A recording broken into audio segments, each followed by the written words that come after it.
네, 여러분 반갑습니다. 오늘은 뉴욕 증시 주식 팔고 떠나라 시티그룹과 골드만삭스의 경고라는 제목으로 말씀을 올리겠습니다. 자, 요즘 미국 뉴욕 증시가 큰 분기점을 맞고 있습니다. 코로나 팬데믹 이후에 엄청나게 풀린 유동성을 바탕으로 해서 엄청나게 오르기만 했던 뉴욕 증시, 오르고 또 오르고, 자, 하늘에 뚜껑도 없냐라는 얘기가 나올 정도로 뉴욕 증시는 대단히 뜨거웠습니다. 그 와중에 우리나라에서도 뉴욕 증시 투자하는 스학개미들 숫자가 굉장히 많이 늘어났었죠. 그런데 이 뉴욕 증시에 몇 가지 이상 신호들이 들어오고 있습니다. 자, 주가가 오르고 내리는 것은 하루에도 수십 차례 있는 것입니다. 주가는 떨어지면 오르고 또 오르면 떨어지는 이런 어떤 자율 조정적 기능도 있어요. 그래서 주가 급등과 하락 그 자체에 일희일비할 필요는 없다고 봅니다. 근데 문제가 되는 것은 요즘 미국의 경제 여건이 좀 통째로 패러다임 시프트, 근본 구조가 바뀌고 있는 것이 아닌가라는 그런 우려 속에서 미국의 투자은행들, 이 투자은행들이 경고를 하고 나섰다. 이 대목은 좀 주목할 만합니다. 자, 미국에서 뉴욕 증시에서 가장 영향력이 있는 기구를 꼽으라면 사실 연준도 아니고 미국 재무부도 아니고 저는 투자은행이라고 봅니다. 이것을 흔히 IB라고 하는데요. 인베스트먼트 뱅크. 우리나라에는 이런 형태의 IB가 아직 제대로 육성이 되지 못했습니다. 우리나라 은행은 돈 받아주고 또 대출해주고 이런 기능을 주로 하고 있고요. 증권회사는 주식 브로키지 컴퍼니로서 주식 대신 사주고 팔아주고 중개하고 인수하고 이런 업을 주로 하고 있지 않습니까? 그런데 미국 뉴욕 증시를 움직이는 사실상 금융의 가장 큰 손들은 IB들입니다. 투자은행들인데요. 이를테면 세계에서 가장 큰 투자은행은 JP모간이라는 회사. 자, JP모간은 스스로 슬로건을 하나님이 세상을 창조했다면 그것을 재창조한 것은 JP모간이다. 그럴 정도로 프라이드가 높습니다. 단순히 돈을 대출해주거나 또는 예금을 맡아주는 기관을 넘어섰어요. 이를테면 기업 M&A를 한다. 또는 은행 자체가 대주주로서 들어가서 기업의 경영권을 좌지우지하면서 생산성을 높이는 사실 금융계의 큰 손으로서 세상을 움직이는 것이죠. 우리 미국의 이를테면 카네기 철강이라든지 제너럴 모터스 같은 이런 대형 회사들은 대부분 JP 모간의 자금 조달과 또 경영 능력이 있었기 때문에 가능한 것이었습니다. 요즘 트럼프 대통령이 다시 반환하겠다고 계속 공약을 하고 있는 이 파나마 운하, 이것도 파나마 운하 업자가 개인적으로 자금을 조달할 수 없었습니다. 근데 JP 모간이 엄청난 돈을 조달을 해서 사업을 완수해냈던 것이죠. 사실 이 미국의 투자은행 역사는요, 전쟁과 많은 관련이 있습니다. 유럽에서 1차, 2차 대전이 터졌을 때, 그때 전쟁도 결국 돈의 싸움이죠. 유럽에 자금이 고갈됐을 때, 이 미국의 투자은행들이 그 유럽에 돈을 대주면서 그 어려울 때 돈을 대주면 이자를 더 많이 받지 않습니까? 그러면서 확 큰 겁니다. 또 미국 내에서 남북전쟁 때 JP 모간이 북군의 최대 자금 후원처였다. 이런 점도 주목할 만해요. 자, 그 다음에 시티은행의 투자은행부, 그 다음에 또 모간 스탠리. 이 모간 스탠리는 원래 JP 모간의 한 부서였는데 떨어져 나와서 지금은 일본 미쓰비시가 인수해서 미국에 있는 투자은행입니다만 실제 주인은 일본입니다. 자, 이런 투자은행들은 자금 규모가 우선 많고 또 투자 기법이 굉장히 앞서기 때문에 이들이 어떤 판단을 갖고 있느냐, 이게 굉장히 중요한데요.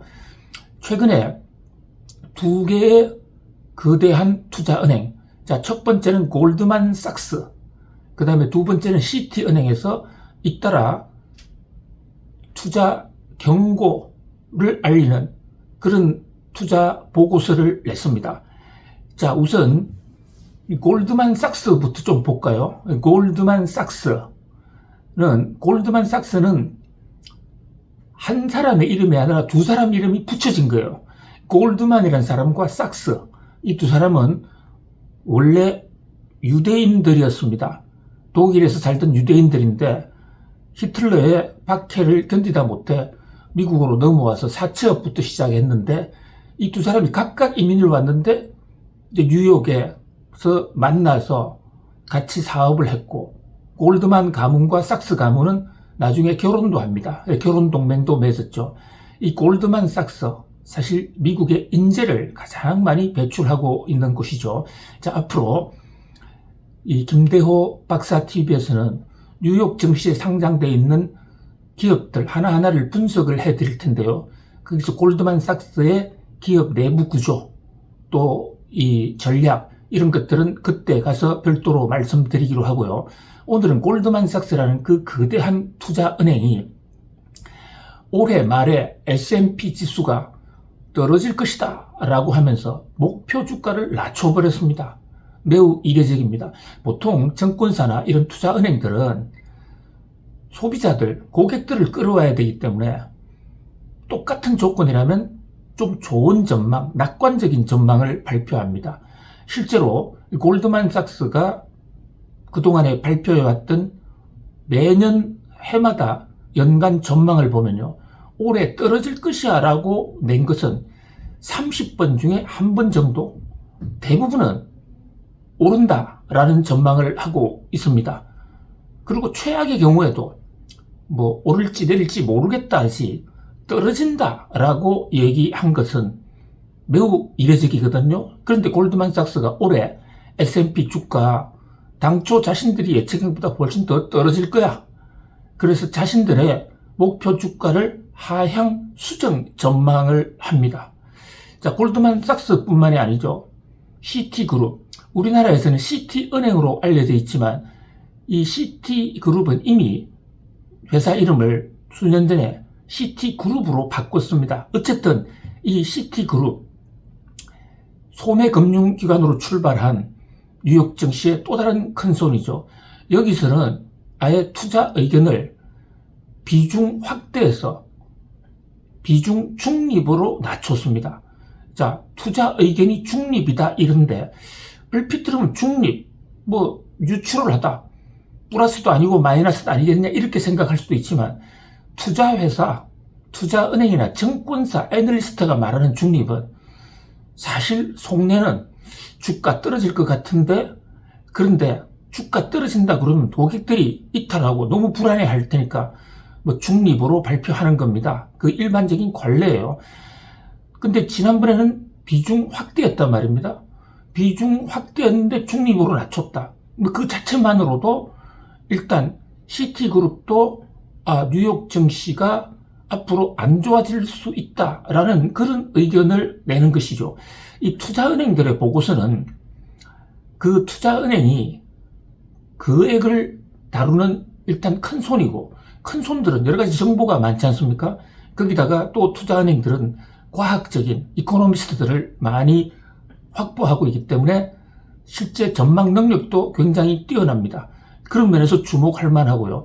그보다 더 중요한 것은 이 투자은행들은 자기들이 예측한 이 투자 예측 전망서를 나중에 평가를 받습니다. 엉터리 전망을 했다, 그럼 관계자들이 심하게 문책을 당하고, 뭐 경우에 따라서는 최악의 경우에 그 부서가 폐지되고, 또 회사가 업종을 바꾼다든지 회사가 문을 닫는 사례까지도 역사, 뉴욕 증시 역사에서 있었거든요. 그런 면에서 매우 책임감 있게 한다. 자, 우리나라 정권사들 애널리스트 전망을 보면요. 거의 95%, 100%에 가까운 숫자가 비중 확대. 그러니까 비중 중립이나 또는 매도 의견을 내는 경우가 거의 없습니다. 자, 매도 의견 잘못했다가 엄청난 공세에 시달릴 수 있고 그 주식을 갖고 있는 사람 입장에서는 아니 당신 뭐야? 왜 여기 찬물을 뿌리는 거야? 재를 뿌리는 거야? 이렇게 해서 사실상 여론 테러를 당할 수도 있거든요. 그래서 이 금융기관의 투자 의견은 상당한 용기를 필요로 합니다. 근데 투자은행 정도 되면, 메이저 투자은행 정도 되면 뭐 그런 테러 압력으로부터 차단할 수 있는 상당한 능력이 있기 때문에 나름대로 뭐 조심스럽게는 하지만은 그러나 소신 있게 평가한다고 볼 수가 있겠죠. 이 골드만삭스와 또 시티은행과 같은 투자은행들이 미국 증시가 안 좋을 것 같아. 비중 확대를 비중 중립으로 이렇게 급격히 낮추고 또 구체적인 S&P 주가지수 목표도 하향하는 가장 큰 이유는 역시 트럼프 관세 정책입니다. 자, 관세 정책. 관세를 때리는 것은 트럼프 대통령 입장에서는요. 다른 나라가 미국의 많은 기업을 뺏어갔기 때문에 해외 기업에 관세를 때리면 그 기업들이 미국 들어오는데 부담을 느낄 것이고 또 그렇게 되면 중장기적으로 미국에 있는 기업들이 살아난다. 그리고 해외 기업들은 관세를 회피하기 위해서 미국 들어와서 투자할 거야. 그래서 마가, 메이크 아메리카 그레이트 어간이라는 이 트럼프 대통령의 정책 목표를 달성하는데 관세는 필수적이다. 이렇게 트럼프 대통령은 주장하고 있습니다. 그 말도 상당한 일리가 있어요. 이제 그러나 단기적으로 놓고 보면요. 관세는 외국 기업이 무는 게 아니라 국경선을 넘을 때 부과되는데 미국 소비자들이 문단 말이죠. 자, 그렇게 되면 미국 소비자들의 유효 수요, 유효 소득, 그러니까 실질 소득이 감소하는, 거기다가 또 물가도 올라가지 않습니까? 그리고 생활이 팍팍해지는 것입니다. 자, 이런 대목은 적어도 단기적으로 또는 중기적으로는 미국 경제, 특히 뉴욕 증시에 마이너스가 될 수 있다. 이렇게 보는 것이죠. 시티은행, 시티그룹의 보고서를 보면요. 앞으로 3개월 내지 6개월을 조심하라. 뭐 그 이유는 다시 평가하겠다. 그 이유 잘 될지 안 될지는 모르겠는데 트럼프의 등장과 그가 추진하고 있는 관세 정책 때문에 앞으로 3개월 내지 6개월은 상당히 혼란스럽고 뉴욕 증시도 가격이 빠질 수 있다. 이런 대목을 지금 경고하고 있는 것입니다. 골드만삭스 역시 자, 그동안에는 미국 나홀로 경제 굉장히 좋았다. 그런데 트럼프 관세 때문에 다른 나라도 타격을 받겠지만 미국도 타격을 받을 수 있다. 특히 지금 골드만삭스가 우려하는 것은 시티은행과 마찬가지로 트럼프 관세도 있습니다만 그 관세 정책의 후폭풍으로요. 유럽이나 또는 중국이 보복을 할 경우에 그 예상되는 카드 중에서 중국 입장에서 쓸 수 있는 가장 큰 카드가 중국은 지금 무역 흑자가 많은 나라거든요. 그런데 그 무역 흑자가 많다는 것은 미국으로부터 무역 거래에서 돈을 벌어들이고 있다. 경상 거래에서 국제 수지가 흑자다. 이런 얘기입니다. 미국은 적자예요. 그러면 흑자라는 얘기는 경상 거래에서 돈이 들어오는데 그 돈을 지금 중국이 어떻게 쓰고 있느냐. 상당 부분 금도 사지만은 그 무역 흑자로 생기는 잉여 달러를 가지고 안전자산이라는 미국 국채를 삽니다. 그런데 정말 중국이 미국을 향해서 보복하고 싶다면 국채를 더 이상 안 사겠다고 선언을 해버린다든지 또는 아예 그동안에 보유해왔던 미국 국채를 투매를 해버리면 이것은 미국 뉴욕 증시가 한꺼번에 와르르 무너질 수 있는, 왜냐하면요, 국채가 안 팔리면 미국 금리가 급격히 올라갑니다. 자, 금리 급등 앞에 뉴욕 증시 장사 없죠. 그 다음에 유럽도 마찬가지인데요. 지금 유럽의 나토 문제, 또 무역 전쟁, 우크라이나 문제 등을 둘러싸고 미국과 유럽의 사이가 안 좋습니다. 정말로 유럽이 보복할 수 있는 수단 중에 하나는 지금 유럽의 자금이 미국으로 많이 넘어가 있습니다.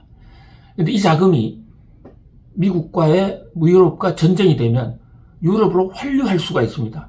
물론 그동안에 유럽보다는 뉴욕 증시가 더 잘 나갔기 때문에 돈을 빼내면 유럽 자본들 입장에서도 손해가 일부 있죠. 중국도 마찬가지입니다. 그 미국의 국채를 안 사고 다른 나라 국채를 산다? 신용도가 더 떨어지기 때문에 중국이나 유럽도 부담이 있어요. 그래서 미국 시장에 올인을 했고 유럽과 중국을 비롯한 전 세계의 자금이 미국으로 몰려 들어감으로 인해서 뉴욕 증시가 나홀로 성장을 한 측면이 있거든요. 그런데 정말로 관세 폭탄 때문에 전쟁이 생기면 단기적으로 좀 손해봐도 좋다.